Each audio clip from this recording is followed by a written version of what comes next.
Everyone, कैसे हो आप सभी लोग। आशा करती हूँ आप सभी लोग बहुत अच्छे से होंगे, अपना ध्यान रख रहे होंगे। तो आज की वीडियो में हम डिस्कस करने वाले हैं बहुत ही इंटरेस्टिंग चीज़ जो होने वाली है मेरी यूपीएससी की journey. I am gonna share everything about my UPSC journey and also I am sharing my book list and जो जिस तरीके से मेरा रूटीन रहता है, जिस तरीके से मैं चीज़ों को कवर करती हूँ। I am gonna share everything with you all guys, so stay tune till the end. और ये वीडियो को मैं थोड़ा सा छोटा ही रखूँगी क्योंकि बड़ा जब वीडियो हो जाता है तो लोग माइंड नहीं करते इतना वीडियो को, इसलिए मैं इसको छोटा ही रखूँगी। तो I think without any further delay we should move to the everyone, this is my table and थोड़ा सा आई नो थोड़ा सा मैसी है बट इट्स ओके, क्योंकि पढ़ते पढ़ते अब इसको सही करो या फिर पढ़ ही लो तो वो थोड़ा डिस्टर्बेंस हो जाता है, बट इट्स ओके। हम लोग कोशिश करते हैं पहले इसको साफ़ करने की, और इसके साथ ही मैं आप लोगों को अपना पूरा डे रूटीन, मतलब वैसे तो मैंने बुक लिस्ट का जो अपना ये वाला पोर्शन है इसको आप लोगों के साथ शेयर कर रखा है, बट स्टिल हम लोग मूव करेंगे कि हम जो डेली रूटीन अपना किस तरीके से फॉलो करते हैं। मेरा रूम भी काफ़ी मैसे हो रखा है अभी भी, वो दिखाने लायक अभी है नहीं, इसीलिए हम कोशिश करते हैं कि हम जो पढ़ रहे हैं, स्टार्टिंग कर रहे हैं, तो वो कैसे की जाए। तो सबसे पहले मैं खोलती हूँ तो ये मैं थोड़ा सा ऐसा, इसको मेरे को लगता है ये ऐसे का इशू है इसमें। तो ये मेरा सबसे पहले द हिंदू का सिनेरियो रहता है जिसमें जो भी आपके न्यूज़ वगैरह होते हैं, तो एडिटोरियल सेक्शन जो रहता है उससे मैं सारी चीज़ों को कवर करती हूँ।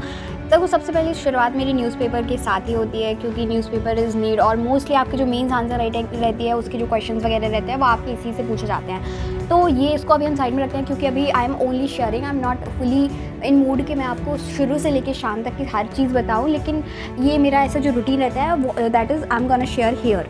तो सेकेंडली हम मूव करते हैं हमारी यहाँ पे कुछ जो प्रैक्टिस है इन सेंस की, जो मैं यहाँ पे न्यूज़पेपर में जिस चीज़ को पढ़ती हूँ उसको मैं यहाँ पे नोट डाउन करके चलती हूँ। तो ये स्टार्टिंग में मैंने इसको गवर्नेंस के लिए चूज़ किया था, बट बाद में मैंने इस पर ज़्यादा फोकस नहीं किया, और जो मेरे करंट अफेयर्स के नोट्स वगैरह रहते हैं तो वो मैंने यहाँ से देखो, यहाँ से ये 2 मई से इसको बनाना शुरू किया। एक और मेरी नोटबुक थी वो पूरी करंट अफेयर से भर चुकी है।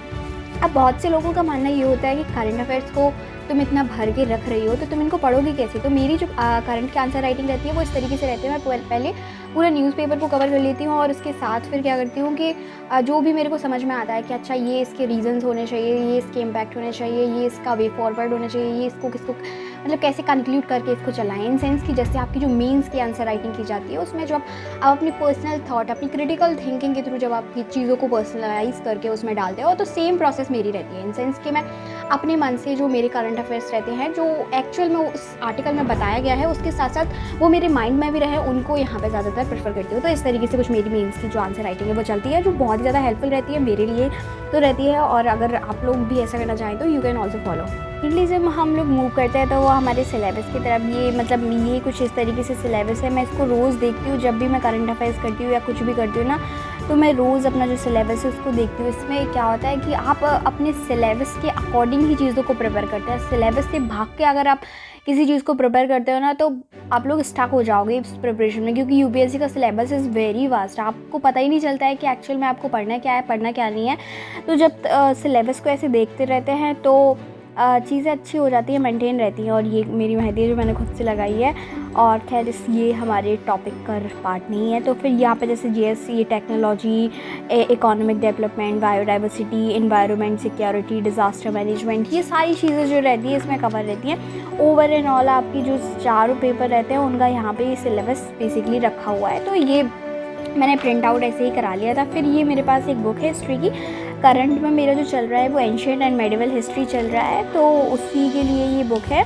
तो यहाँ पे भी मेरा यही रहता है कि जब भी देखो, एक बहुत से लोग पूछते हैं कि रिवीजन करने का राइट वे क्या होता है, राइट अप्रोच क्या होती है। तो हर एक इंडिविजुअल का अपना एक अप्रोच रहता है, अपना एक अलग से चीज़ें रहती है कि उनको उनके अकॉर्डिंग चीज़ों को किस तरीके से ढालना है। मेरा ये रहता है कि सबसे पहले आप कोई भी किताब खोलते हो जो आप कवर कर चुके हो, जब आप कवर कर चुके हो, आप किसी किताब को खोलते हो तो सबसे पहले आप उसका जो कंटेंट रहता है उसको अच्छे से कर लो। फॉर एग्ज़ाम्पल आपको प्री हिस्ट्रिक कल्चर के बारे में पढ़ना है, इसमें आपकी जो हेडिंग्स जैसे ये ह्यूमन सिविलाइजेशन या ह्यूमन इवोल्यूशन की, तो आप अपने माइंड में उन चीज़ों को कर सकते हो, इन सेंस के मेरे को इस टॉपिक से रिलेटेड क्या क्या इन्फॉर्मेशन मालूम है, क्योंकि मैं इसको कवर कर चुका हूँ या कवर कर चुकी हूँ। तो इससे क्या होता है, आपका जो रिवीजन रहता है वो बहुत ज़्यादा अच्छे तरीके से होने लगता है। इंडस वैली सिविलाइजेशन, दी वैदिक एज, जैनिज्म, बुद्धिज्म, तो ये सारी चीज़ें मैं कर चुकी हूँ। एक बार मैं सारा कुछ पढ़ चुकी हूँ इस बुक का, लेकिन फिर भी एज अ रिवीजन हमको रिवीजन जो रहता है वो नीड रहती है।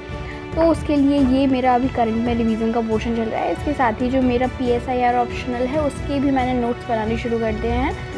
तो ये वाली जो मेरी है वो PSIR ऑप्शनल है, उसका बेसिकली यहाँ पे मैंने नोट्स बनाना शुरू कर दिए। पहले ये किसी और से रिलेट कर दी थी, सोसाइटी वगैरह से रिलेट कर दी थी, लेकिन मेरे को सोसाइटी का इतना कुछ अच्छा लगा नहीं उसमें, तो मैंने यहाँ पे ये जो PSIR है का वहाँ पे सब डाल के रखा है। इसको सेक्शन 1 सेक्शन 2 में और जो पेपर 2 है उसमें डिवाइड किया गया है। ये पूरा सिलेबस है। अगर आप लोगों को PSIR और जो ऑप्शनल रहता है उसका सिलेबस एंड उसका जो कंसाइज करके अगर जानना हो मेरे से, तो मैं इसके लिए सेपरेट वीडियो भी बना दूँगी। फिर यहाँ पे मैंने स्टार्ट किया जो वो वेस्टर्न पॉलिटिकल थॉट्स क्या होते हैं इन सारी चीज़ों से, यानी जो प्लेटो के बारे में बताया गया है, सोक्रेटिस के बारे में बताया है, एरिस्टोटल के बारे में बताया है, तो ये उससे समहाउ रिलेट करते हैं चीज़ें। प्लेटोस आपकी जो थ्योरी ऑफ जस्टिस होती है, थ्योरी ऑफ नॉलेज होती है, मैथोलॉजी ऑफ प्लेटो क्या है, फिर नॉलेज भी मतलब इन्होंने थॉट्स के बारे में बताया है। हम लोग पढ़ते हैं ना कि किसी चीज़ के थॉट्स सबसे ज़्यादा इंपॉर्टेंट रहते हैं, तो यहाँ पे सबसे पहले जो बताई गई हैं बात बताई हैं जो पॉलिटिकल थिंकर रहते हैं उनके जो थॉट्स, यानी कि जो पॉलिटिकल थॉट्स रहते हैं उनके बारे में यहाँ पे बताया गया है कि मीनिंग ऑफ थॉट्स क्या होती है। आप किसी चीज़ को रिप्रेजेंट करके बोल रहे हो, उस पर्टिकुलर एज के बारे में बता रहे हैं, तो ये सारी चीज़ें हैं।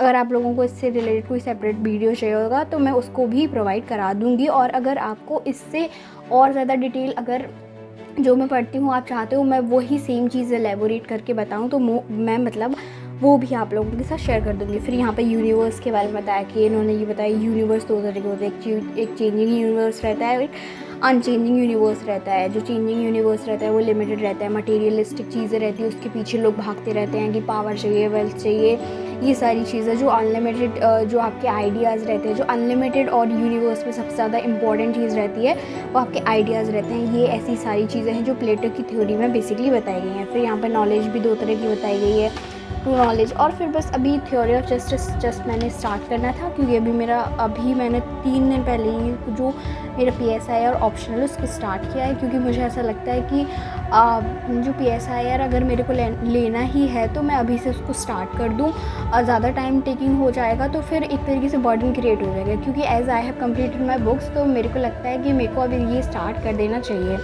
अभी मेरा C-शेड जो वाला पोर्शन है उसको भी मेरे को थोड़ा सा कवर करना है, बाकी देखते हैं कि कैसे क्या चीज़ें चलती हैं आगे। अभी इसके बाद थोड़ा बहुत मैंने एथिक्स का उठाया था, बट इतना डीपली मैंने इसको कवर नहीं किया, क्योंकि एथिक्स मेरे को थोड़ा कम समझ में आता है। I know everything around my environment में जो चल रहा है, I know everything about it, but जब हम एथिक्स पढ़ने की बात करते हैं तो ये बहुत ज़्यादा गहराई में बोलते हैं, तो मेरे दिमाग में थोड़ा कम जाता है। इसलिए एथिक्स को समझने के लिए आई वॉज थिंकिंग कि मैं थोड़ा भगवद गीता एंड ऑल ये आपकी जो धार्मिक ग्रंथ्स वगैरह रहते हैं इनको पढ़ना शुरू करूँ, तो उसके बाद अगर मैं इस पर मूव ऑन करती हूँ तो I think that will be much better for me. अब हम नेक्स्ट हमारी बात करते हैं हमारी मेंस आंसर राइटिंग की, जो मैं रोज़ कर रही हूँ फ़िलहाल। तो कभी एक आंसर हो जाता है, कभी 2 आंसर हो जाता है। इससे क्या होता है कि एक सोचने समझने की जो पावर रहती है वो इंक्रीज़ होती है। तो यहाँ पे मैं अपने थोड़ा सा गहराई में इनको रखती हूँ, क्योंकि पेजेस रहते हैं तो कभी ख़राब होने का डर लगता है, तो उसको थोड़ा सा ऐसे हाइड करके रखती हूँ चीज़ों को। और इसके बाद ये मेरी कुछ अच्छे से मैंने इनको कवर करके रखा है। एक हाथ से मैं वीडियो शूट कर रही हूँ, इसलिए मैं कैमरे को थोड़ा स्टेबल नहीं कर पा रही हूँ। आई होप आप लोग समझोगे। 1 मिनट। तो ये मेरे नोट्स हैं। फॉर एग्ज़ाम्पल मैं आपको दिखा भी दे रही हूँ थोड़ा अच्छे से। ये मेरा 7 अगस्त 2025 का है।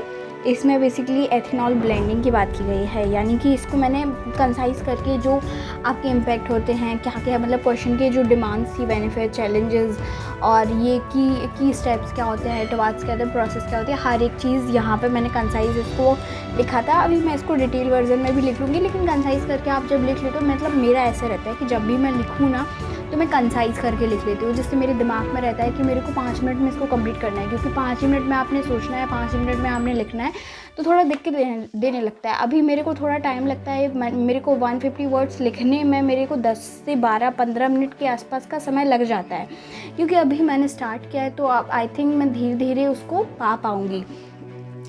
ये मतलब 7 अगस्त की मैं कहती हूँ ना कि मैं कभी 1 लिखती हूँ, कभी 2 लिखती हूँ, तो ऊपर नीचे हो जाता है। यहाँ पे rising population of stray dogs के बारे में बताया गया है, तो इसको मैंने फुली कवर किया है। यहाँ तक मैंने इसको एक मतलब कंसाइज वे में किया है कि मतलब एक मिनट में जो आप लिखते हो ना कि आपको क्या क्या सही लिखता है, क्या क्या गलत लिखता है, वो वाली सारी चीज़ें हो जाती है। फिर मैंने इसको थोड़ा एलेबोरेट करके यहाँ पे बता दिया। तो ये मेरे कुछ मीन्स के आंसर राइटिंग है।